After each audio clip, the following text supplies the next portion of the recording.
Hello my dear student, हम आपको बनाने वाले हैं टॉपर स्टूडेंट। जी हाँ दोस्तों, बिल्कुल सही सुना आपने, क्योंकि हम अपने चैनल पर आपका फुल सिलेबस कराने वाले हैं और विद थ्योरी कॉन्सेप्ट और साथ ही साथ में मोस्ट इम्पॉर्टेंट क्वेश्चन जो कि बोर्ड एग्जाम में पॉइंट ऑफ व्यू से बहुत ही शानदार और रिपीटेड क्वेश्चन होते हैं। Okay, so today I will discuss chapter number 3 pair of linear equation in two variable.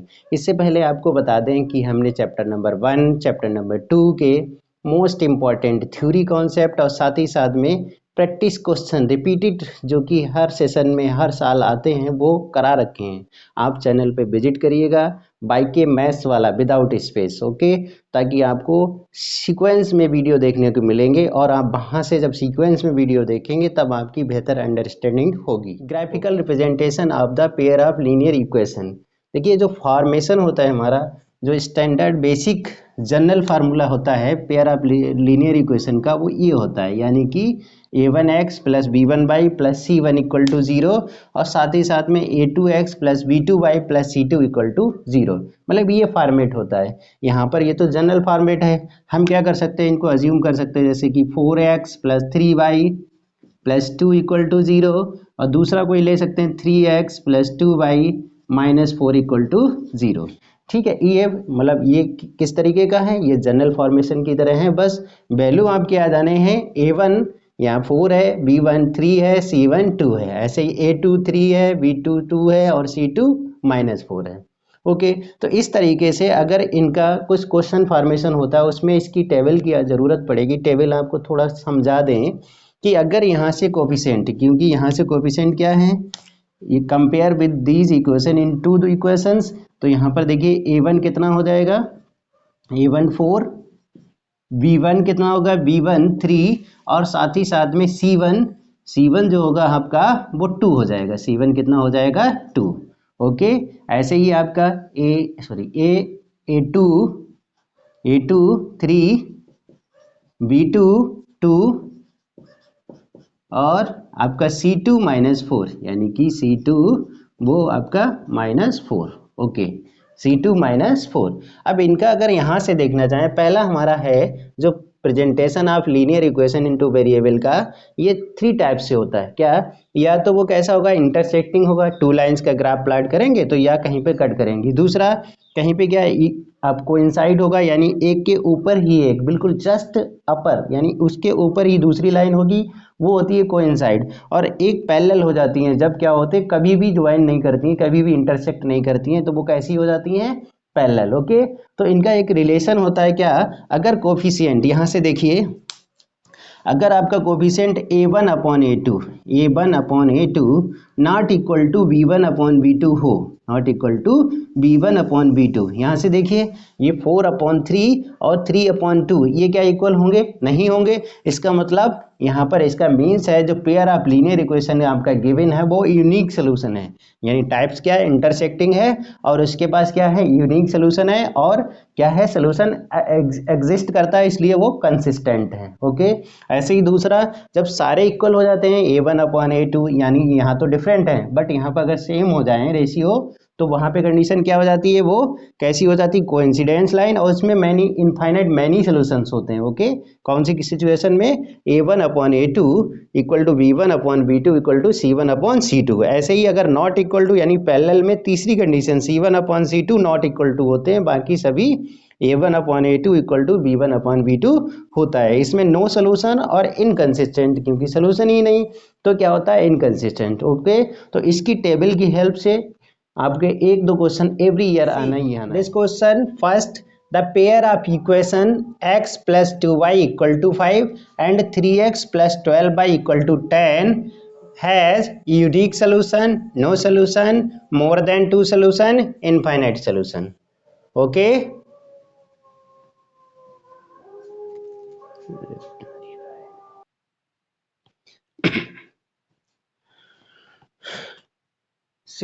see the question. Okay, question number 1, the pair of equations x plus 2y equal to 5 and 3x plus 12y equal to 10, okay, has unique solution है, या no solution है, या more than 1 solution है, या infinite solution है।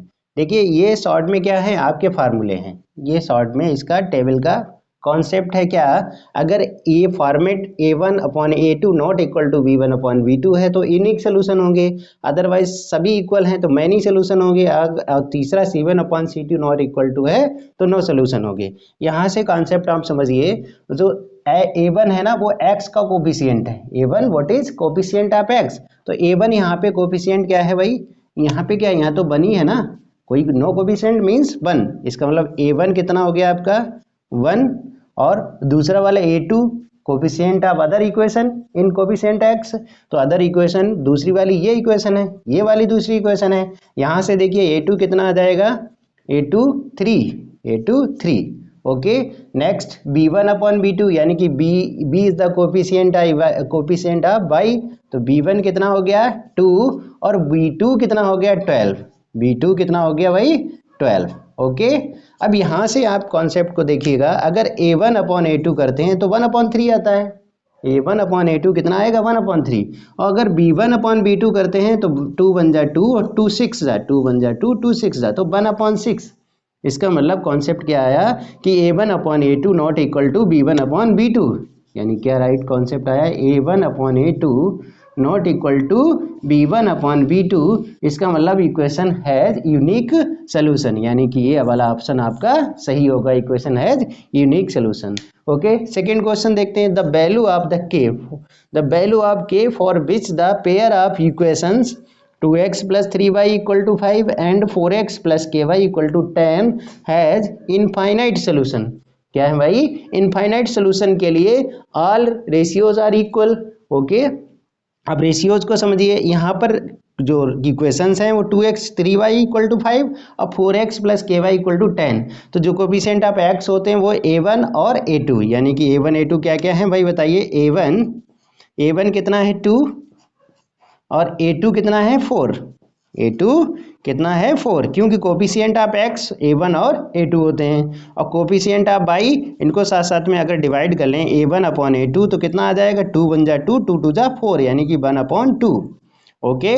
Next b1/b2 यानी coefficient of y, तो b1 कितना हो गया, b1 is 3 and b2 is k, तो इसका अगर रेशियो कैलकुलेट करेंगे तो ये नॉर्मली ये नंबर तो हाईली डिवाइड होना है, यानी कि 3/k, b1/b2 3/k, और c1/c2, वैसे तो c1/c2 इक्वल होता है मैनी सोल्यूशन में, बट यहाँ पर मैनी सोल्यूशन में हमें find the value of k, तो k की वैल्यू अगर फाइंड करनी है तो इतने से ही आ जाएगी, हम c1/c2 का ज्यूम ना भी करें तब भी सॉल्व कर सकते हैं, okay.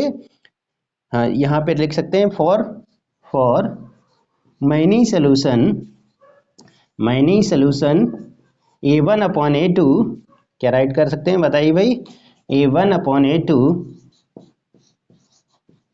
Equal to b1/b2, a1/a2 equal to b1/b2, यानी कि इनकी वैल्यू अगर सब्स्टिट्यूट कर दें a1/a2 यानी कि 1/2 इक्वल टू b1/b2 यानी कि 3/k, okay 3/k। It implies अगर k की वैल्यू कैलकुलेट करने के आए तो k बन जा k और 2 3 जा 6, k बन जा k 2 3 जा 6, यानी k की वैल्यू जो आ जाएगी वो 6 आनी है, ओके। तो यानी इसका राइट आंसर क्या हो जाएगा आपका 6 राइट आंसर होगा।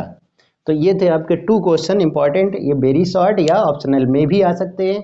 See the next question number 3, if pair of equation have, यानी 47x 31y equal to 18 and 31x plus 47y equal to 60, then find x plus y, okay. यानी कि ये 2 इक्वेशंस दिए हैं, आपको क्या निकालना है x प्लस वाई कैलकुलेट करना है। सिंपली इनको अगर सिंप्लीफिकेशन से करेंगे, एक्स वाई की वैल्यू फाइंड आउट करके करेंगे तो आपका क्या होगा, वेरी टाइम टू टेकिंग होगा, लेंदी हो जाएगा। क्या करना है, इसको सॉल्व करेंगे बाय ट्रिक, बहुत ही इजी ट्रिक से इसको सॉल्व करेंगे। कैसे, देखिए ये कोफिशिएंट लगभग जो है इन दोनों का सम और इन दोनों का सम ये इक्वल है, यानी इसको इस इक्वेशन को इसको बिलो राइट करिए। ये इक्वेशन क्या थी, 47x और 31y इक्वल टू 18, और इसके जस्ट इस इक्वेशन को इसके बिलो में राइट करेंगे, यानी 31x plus 47y equal to 60, और ये इक्वेशन दिस इक्वेशन 1 और दिस इक्वेशन 2 और राइट कर देंगे एडिंग, क्या करना है, सिंपल आपको एडिंग। ओके, जब ऐड करेंगे देखिए क्या बचेगा आपका, 30, 47 एंड 31, ये होगा 78। What will be, this will be 78x और plus here also 78x, 78 by and 18 plus 60, it also what is 78। Okay, so taking the common 78 here, यहाँ से आपको क्या करना है 78 कॉमन लेंगे तो ये कितना आ जाएगा, देखिए यहाँ नेक्स्ट स्टेप करते हैं। 78 अगर कॉमन लेंगे हम, 78 टेकिंग कॉमन, तो यहाँ से 78 गया और यहाँ से भी 78 गॉन, तो क्या होगा x प्लस वाई, क्या रेस्ट वैल्यू होगी x प्लस वाई, और साथ ही साथ में यहाँ पे इक्वल टू क्या है, व्हाट इज दिस 78। अभी मल्टीप्लाई में 78, चेंज द साइड, तो क्या होगा ये डिवाइड में हो जाएगा, यानी कि 78 बन जा से 78 बन जा कैंसिल हो जाएगा, 78 बन जा क्या होगा, कैंसिल आउट होगा। इसका मतलब x प्लस वाई, क्या फाइनल आंसर आएगा, x plus Y equal to क्या 71, 78 बन जा 78, यानी कि 1 is the right answer. Okay, हाँ, अगर इसी को हम x और y कैलकुलेट करने के बाद में x को कैलकुलेट करें, y कैलकुलेट करें, ऐड करें, तो कितना आंसर आएगा, तो वो टाइम टेकिंग भी होगा और लेंथी भी होगा। ट्रिक से करेंगे तो वेरी इजी हो जाएगा। Okay, next see the next question, for the given rectangle, ये रेक्टेंगल है ए बी सी डी, उसमें अपोजिट साइड यानी कि x plus 3y equal to 13 और 3x plus Y equal to 7। Okay, अब we know that the opposite side of rectangle always will be equal. Okay, अब यहाँ पर mention कर देंगे अपोजिट साइड आर इक्वल, यहाँ पर राइट करिए आप, because opposite sides of rectangle, okay, rectangle are equal, opposite side क्या हो जाते हैं रेक्टेंगल के, इक्वल होते हैं। इसका मतलब हम क्या राइट कर सकते हैं, 3x this opposite side equal to this. Okay, that means 3x plus x plus 3y, otherwise अगर 3x राइट करें 3x plus Y equal to 7, 3x plus Y equal to 7, because ये भी ये अपोजिट किसके, ये 7 के हैं तो ये इसके इक्वल होगी, और x प्लस 3y वो 13 के इक्वल होगी। Okay, and second equation x plus 3y equal to 13, x plus 3y equal to 13। अब ये इक्वेशंस हैं, ये दो इक्वेशंस हैं, एक ये हो गई और ये की, इनको सॉल्व करना है और x y की वैल्यू कैलकुलेट करना है, क्योंकि we need to find the value of x and y। तो x एंड y देखिए एलिमिनेशन होता है और सब्स्टिट्यूशन, दो मेथड होता है। तो उसमें एलिमिनेशन का मतलब इसमें कोफिशिएंट x या y के बराबर हो जाएंगे और उनको सब्ट्रैक्ट करके हम एलिमिनेट कर देंगे। तो ये सिंपल मेथड है। देखिए यहाँ पर क्या है 2x, यहाँ पर x, यहाँ पर y, यहाँ पर 3y। तो सिंपल करना क्या है, आपको किसी भी कोफिशिएंट को इक्वल कर ले, मान लिया यहाँ y है, यहाँ 3y है, तो इसको हम 3 से मल्टीप्लाई करेंगे ताकि ये 3y और ये 3y क्या हो जाएगा, सेम हो जाएगा कोफिशिएंट, और बाद में सब्ट्रैक्ट कर देंगे। ओके, तो मल्टीप्लाई 8y, कितने से मल्टीप्लाई करना है, यानी कि 3, ताकि हम क्या करेंगे, हम इसको इक्वेशन के इसके कोफिशिएंट इक्वल कर देंगे। तो नया फॉर्मेट आपके क्या आया, 3 को मल्टीप्लाई, देखिए ऑल इक्वेशन, क्योंकि किसी भी नंबर से मल्टीप्लाई डिवाइड करने पर इक्वेशन के रूट्स चेंज नहीं होते हैं, तो हम मल्टीप्लाई डिवाइड कर सकते हैं। तो 3 3 ज़ा 9x, 3y plus 3y equal to 3 7 ज़ा 21, 3 7 ज़ा 21, और ये इसको सेम रखना है क्योंकि इसका कोफिशिएंट 3y इक्वल है, यानी कि ये कितना है x plus 3y equal to 13। अब करना क्या, मुझे सब्ट्रैक्शन करना है, क्योंकि जब अपोजिट साइन आएगा तभी हम इसमें कर पाएंगे सब्ट्रैक्शन में साइन चेंज होंगे। अब ये साइन चेंज हो गई, इसका मतलब ये same number cancel out, 8x यहाँ पे 9x माइनस x कितना बचा, 8x, कितना बचा भाई 8x, इक्वल टू यहाँ पर भी 21 माइनस 13 यानी कि 8, यानी माइनस करेंगे 8, इधर भी 8x, अब 8 बन जाए 8, यानी कि 8 इम्प्लाइज x की वैल्यू कितनी आ गई भाई, x की वैल्यू कितनी आ गई 1, 8 बन जा 1, सॉरी 8 बन जा 8, यानी 8 को 8 से डिवाइड करेंगे तो 1 आपका क्वोशिएंट आ जाएगा। तो x की वैल्यू आ गई। अब इसी x की वैल्यू चाहे 1 में पुट कर दें चाहे 2 में पुट कर दें, आपका y आ जाएगा और इजिली x y सॉल्व हो जाएगा। चाहे तो इसको इरेज कर दें,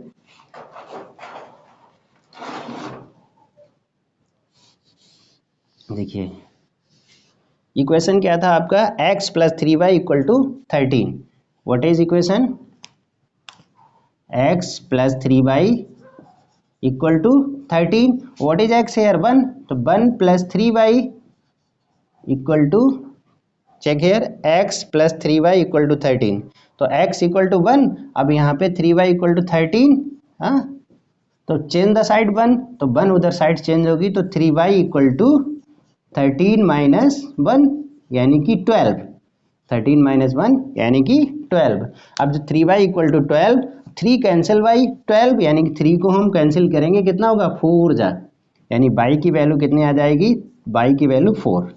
तो आंसर आ गया हमारा, ये x equal to 1, y equal to 4, यही हमें कैलकुलेट करना था। Okay, see next question, question number 5, यानी कि find the value of the alpha and beta for which the following equation has infinite solution. Following equation has, यहाँ पर have लिख सकते हैं, इक्वेशन है इनफाइनाइट सोल्यूशन। ओके, ऐसे ही आप समझिए, ये दोनों पेयर ऑफ लीनियर इक्वेशंस हैं, इनके पास कितने सॉल्यूशंस हैं, इनफाइनाइट सोल्यूशन है। तो इनफाइनाइट आपको पहले वीडियो के स्टार्टिंग में बताया था, इनफाइनाइट सोल्यूशन कब होते हैं, जब कोफिशिएंट यानी कि a1 upon a2 equal to v1 upon v2 equal to c1 upon c2 होता है, तभी इनफाइनाइट सोल्यूशन होते हैं। ओके, थोड़ा मेथड कॉन्सेप्ट समझ लीजिएगा, जो इक्वेशंस दी होती हैं उनको कंपेयर करते हैं। ओके, तो ऑन कंपेयरिंग, तो जरा a1 अपॉन a2 देखिएगा, इसमें जो x का कोफिशिएंट होता है वो a1 होता है, यानी कि 2 हो गया, और जो यहाँ पे y की कोफिशिएंट होता है b1 होता है, b1 हो गया 3। और यहाँ पे देखिए साइड चेंज करके ही रखते हैं, क्योंकि हमें जो कंपेरिजन करना है, यहाँ पर 1 मिनट मेंशन कर लेते हैं, कंपेरिजन करना है वो किसके साथ, जैसे a1x प्लस b1y और प्लस c1 इक्वल टू 0, इस तरीके ऐसे में कंपेरिजन करना है। a2x plus b2y plus c2 equal to 0, यानी कि प्लस 7 को साइड चेंज कर देंगे तो माइनस 7 आना है। ओके, तो c1 कितना आ जाएगा आपका -7। ठीक है, ऐसे ही इस साइड का भी देखेंगे, तो a1 कितना होगा, a1 x coefficient of x, a1 तो हो जाएगा, कितना a2 अगर देख लेंगे हम, तो a2 कितना होगा 2 अल्फा, और b2 a2 2 अल्फा हो गया, और b2 सॉरी यहाँ पर b2 जो होगा वो अल्फा प्लस बीटा, और साथ साथ में आपका c2 अगर करेंगे, c2 तो वो कितना हो जाएगा -28। c2 कितना होगा भाई, c2 इक्वल टू -28, क्योंकि वो साइड, इस साइड इक्वल के उस तरफ है, इसको साइड चेंज करेंगे तो माइनस आ जाएगा।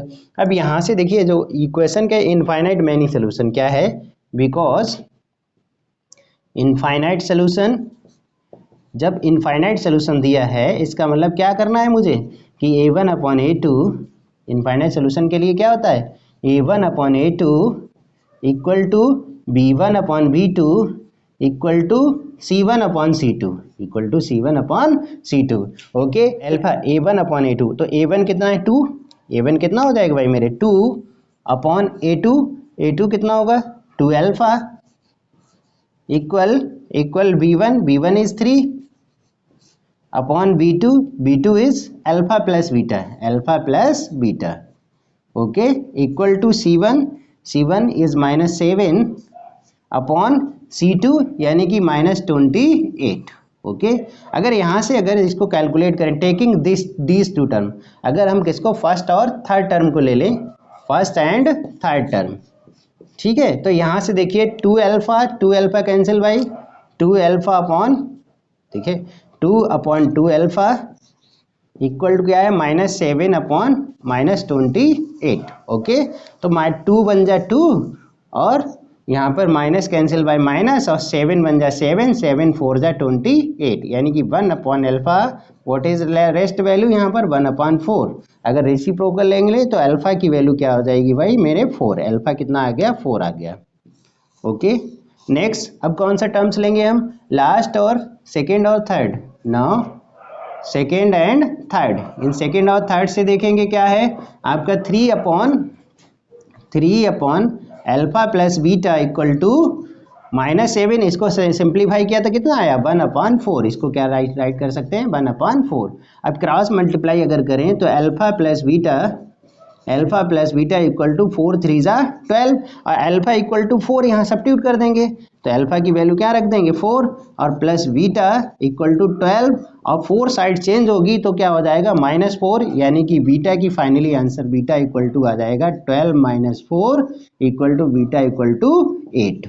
तो बीटा 8 आ गया और अल्फा कितना आया था अल्फा आ गया आपका 4। यही हमारे फाइनली आंसर है। ओके, जय हिंद, वंदे मातरम।